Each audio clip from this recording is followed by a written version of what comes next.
Gentlefish. Today we have a Monotype battle, Stadium 2 Wi-Fi versus Xezemaster. This battle just goes to show you, do not underestimate what you have, because type advantages do not matter. Enjoy the show.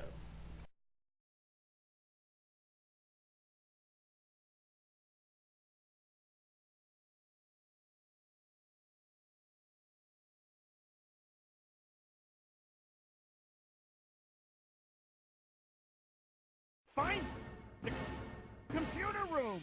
Objection! Objection! Objection! Objection! Objection! Objection! Objection!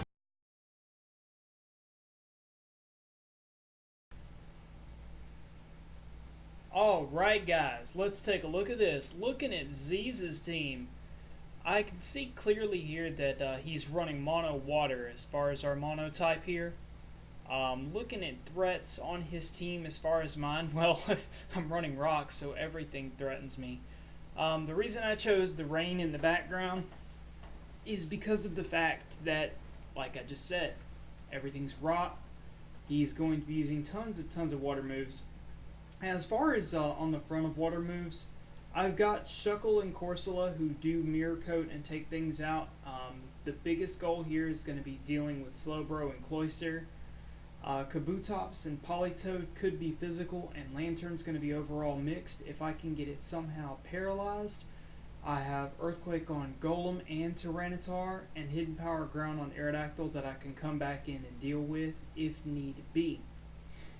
This is an awesome, spectacular, underrated matchup that I have here versus Xezemaster, and basically what it shows you is never underestimate a Pokemon based on type advantage. You can always work well with what you have. Looking at the rest of this, if Politoed and Kabutops are the only physical attackers, that would leave Dragonite to either be mixed or some kind of physical sweeper. Looking at the team layout and looking at what he's got a Spiker and Spinner there that I see, and I have no Ghost to Spin block.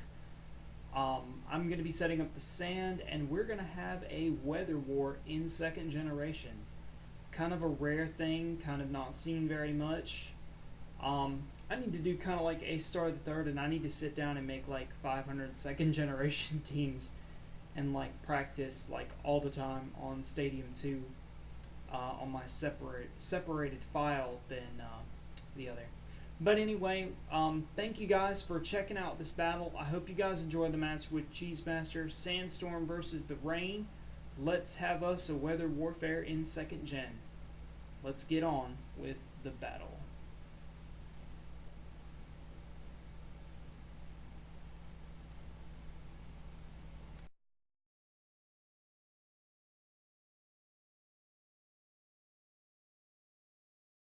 What's going on, ladies and gentlefish? The Croc coming at you with a Pokemon Stadium 2 Wi-Fi Mono type battle versus the Xezemaster. You know, he's really been doing a lot of second gen videos lately. His video response to this will be on Pokecult TV, and I hope it's no offense to Pokecult, but this battle was just way too good not to do it on my channel, because it's also second gen. Now, I'm not going to talk about the team preview here because I've already done that in the Epic team preview prior to this. So, all I'm going to say is rock versus water. One-sided, right? You're going to see this is not exactly how it appears. This is actually, again, one of the better games I've played lately. I kept Z's on his toes and he kept me on mine. But as to who wins, can't let you see that. You're going to have to watch.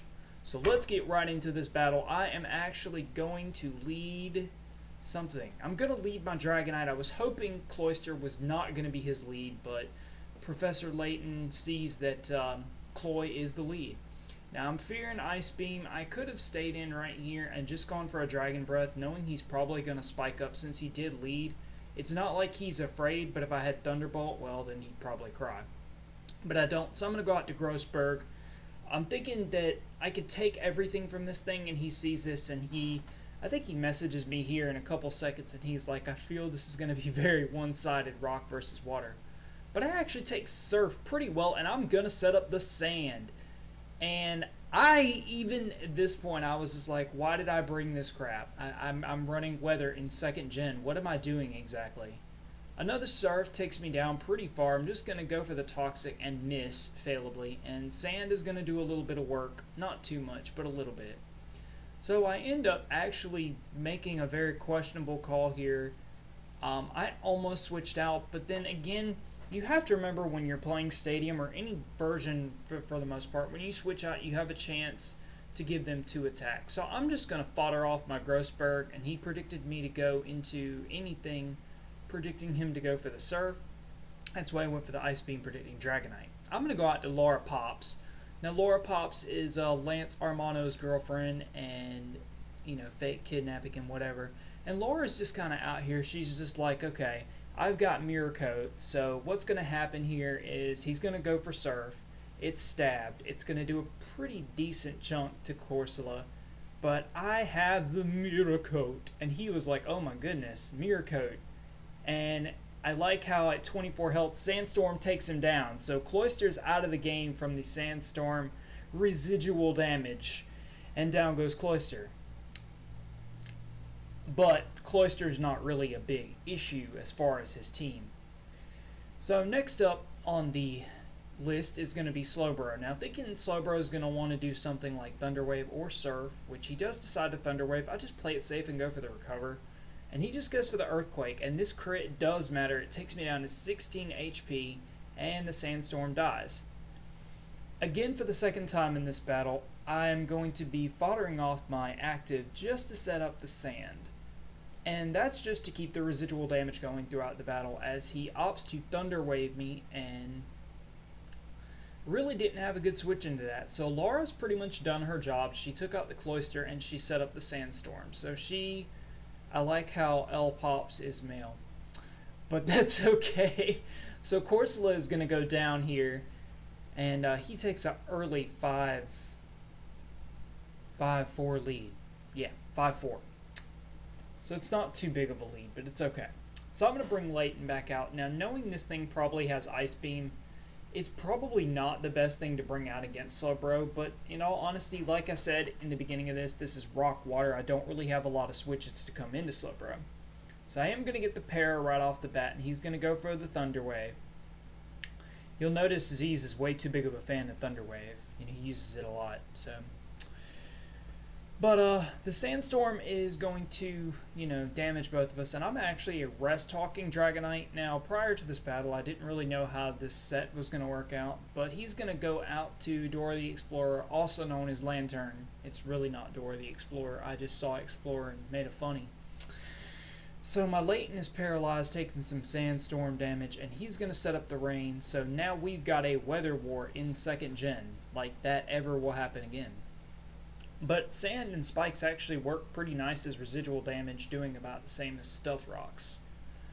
Thunder really doesn't do all that much to me. I do get the Para once again on the Dragon Breath. A lot of people don't know it's a 1 in 3 chance of paralysis. It's pretty awesome actually, and it's stabbed and only resisted by Dragon and Steel. So he is going to opt to switch out here, knowing he doesn't want to get anything else paralyzed, going out to his Night Fever, predicting my... I don't know what he was predicting, but my Double Edge does a significant amount. And I wish I would have gone for Dragon Breath on the switch. Now, I know Z's way too well. He's got Ice Beam and Bolt Beam probably. Unresisted combination. So I'm just going to go out to Kristoff Gavin here, take some Spikes damages. He's going to set up the Substitute. I'm perfectly cool with him setting up a Substitute. It really doesn't bother me too much. I figure at this point, whatever he wants to do, including Thunderwave, I'm just going to go ahead and put the Sandstorm back up just because I want that residual damage to continue throughout this battle. And it really does do a lot of work. You've already seen it do some. Now here, whatever kind of Dragonite this is, to be honest, I was fearing Dynamic Punch from behind the sub, but he's not. He's just going to go right out to Lantern. And had I known that and not misclicked right there, and gone for Earthquake, knowing his Lantern was coming, that would have been awesome. But that does not happen that way. He sets up the Rain, and I get through Paralysis and go ahead and go for my Earthquake, and you can see that does a very significant amount of damage, as the leftovers are going to happen, and I know he's got some kind of water attack of some sort, some kind, some fashion, some way. And it's probably coming my way, so I need to switch out. And the only switch I've got is my Dragonite.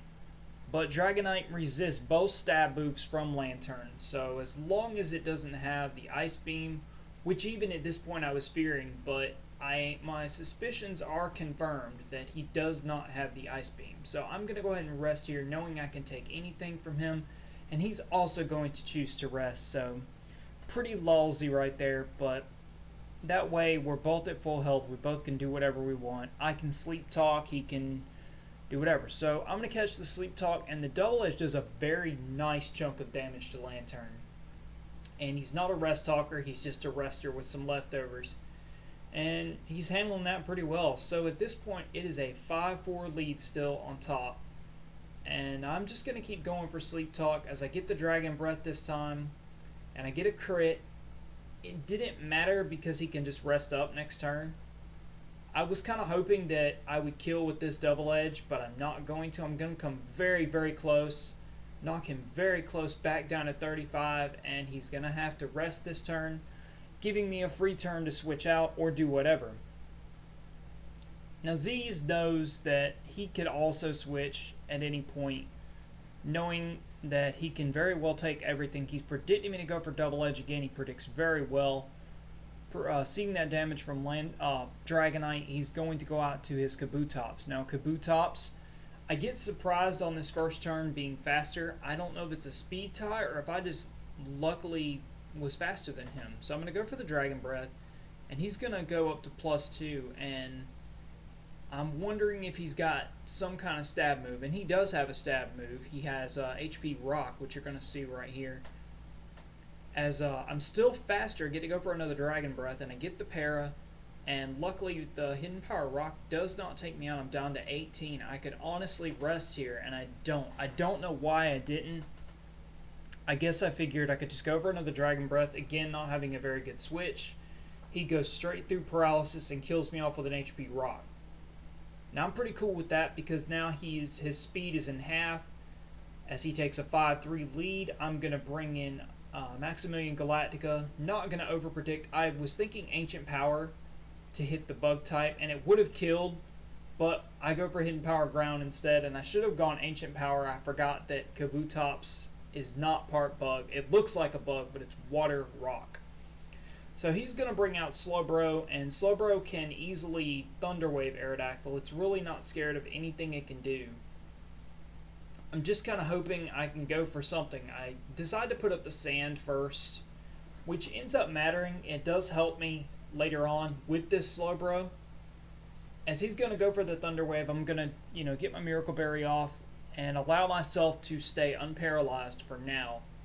I wish I had substituted Ancient Power, but I'm not quite that cool, and Surf is easily almost going to take me down. I actually go down to 98, so 124, 148 after leftovers for Slowbro. But bear in mind, if this was a real Sandstorm team, I would have Steel types, but since we were playing Mono, I had to follow the rules. I misclick there and go for Sandstorm for a second time this game. And Z's takes a 5-2 lead. I'm going to bring in Phoenix here, and Phoenix is going to take Spikes. And after leftovers, I'm thinking Golem can kill this thing from this range with Earthquake.